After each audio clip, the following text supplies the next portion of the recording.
activated, the other branches can be occurring at the same time. And that's a good thing because we want to have as many cells helping with killing this pathogen as possible. So the B cells will issue a response to the same antigen, but different response. So B cells are a little bit different, so we're going to do this step by step. So B cells actually have antibody fragments on their surface.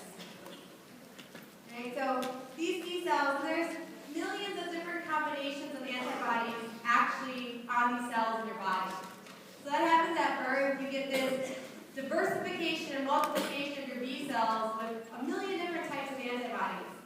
And they do this in the hopes that when you're attacked by a pathogen, one of those antibodies will recognize the antigen attacking you.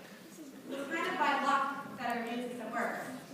So these antibody fragments that are on the surface of the B cells are going to be inactive when there's no antigen present. So again, these are just in your lymphatic system. They're waiting for that antigen to be present. And the B cells themselves can bind to these antigens.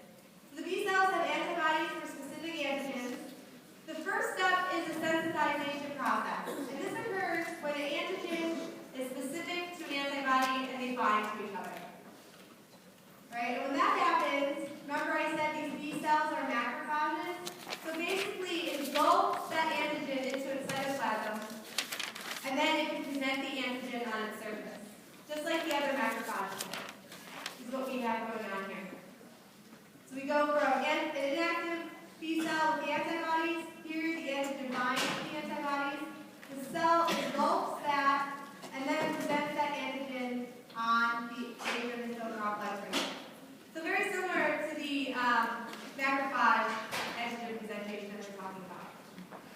So the next step is activation.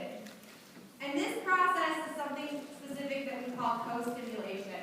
And again, this gets back to the idea that specific resistance is very energy expensive. So we want to make sure 100% that pathogen is actually attacking us and it's not just a mistake being made. So in this co-stimulation process, which is what this arrow here is representing,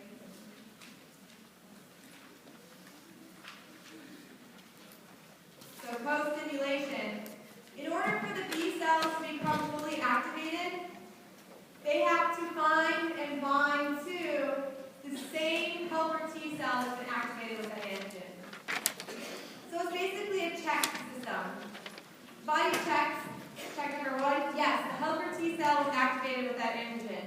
Check number 2, yes, the B cell was activated by that same antigen. Well, if there's 2 cells with identical antigens being found, likely we're being attacked by that pathogen.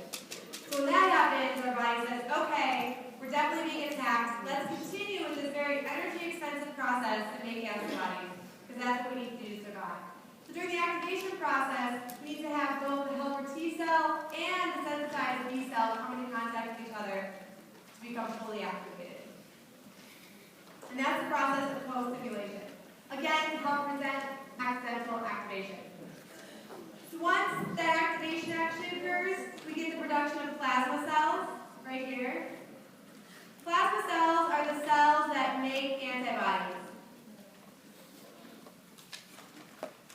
So they are going to start pumping out antibodies that are specific to that antigen that was recognized and engulfed. So these antibodies will be released into the lymphatic system, released into the bloodstream, and start binding and clumping up that pathogen. Same as we talked about with blood types. So the antibody is specific to that antigen. Once it sees that antigen, it binds to it and starts causing clumping. And that's going to be the response to help us remove that pathogen from the body. That's why antibodies are important. We have a slide coming up to look at that. So what else goes on besides making antibodies? Of course, you make memory B cells then. Every process makes a memory cell. So here are your memory B cells. These are cells that are already sensitized. They're already almost activated. So next time that pathogen attacks your body, these cells can immediately divide into plasma cells and start making antibodies. They do not have to go through the first steps of activation. So again, they help issue a faster response along with the memory helper T cells and the memory cytotoxic T cells. So when you guys get a vaccination, what you're actually getting is a weakened form of that antigen.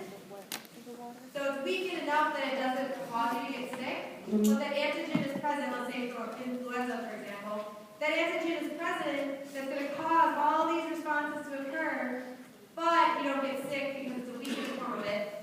The end result is your body has now produced all these memory T cells, so when you do come in contact with the influenza antigen, your body can issue a very quick response and you hopefully don't get sick, or as sick as you would have gotten without it. So production of the memory B cells is the last step in this process. Questions about the B cell activation? Yes? How is it determined which antibodies are created on a T cell? How's it determined? Yeah, it's actually a really cool process if you're a nerdy, you like to read about things like that, like me, search immunology, B cell production. Very early in life, there's actually this huge proliferation of different antibodies, and again, it's kind of just hoping on luck that maybe enough of us can recognize that antigen that is actually protected. And during your life, it's called genetic recombination reshuffling with the genes. They're kind of, in my mind, like Lego blocks. They can be moved around to make all kinds of different combinations.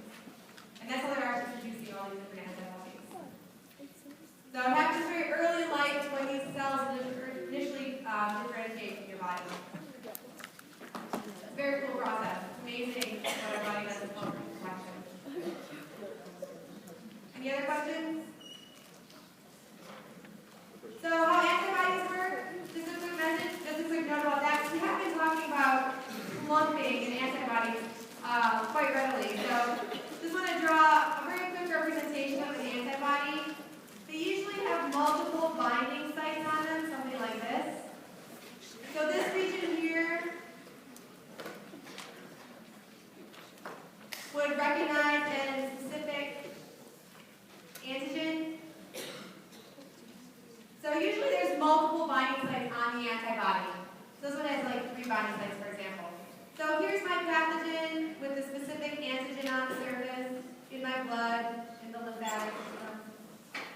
What happens when antibodies become produced is that a single antibody will basically bind to multiple pathogens, causing them to clump. And that is what the process of agglutination is. We talked about blood cells agglutinating. What was occurring is those blood cells were being bound to a single antibody and clumping in the bloodstream. So this is how the clumping mechanism actually works. So how does this help? So the second response here is antibodies, agglutination. This clumping process makes it easier for our body to basically remove these pathogens. So after clumping occurs, we can actually remove them from our system.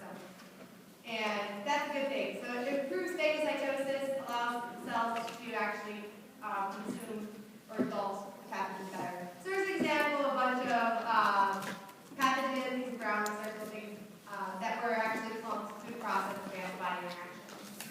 And antibodies can also neutralize pathogens, which means they'll bind the antigens and just basically prevent them from being toxic.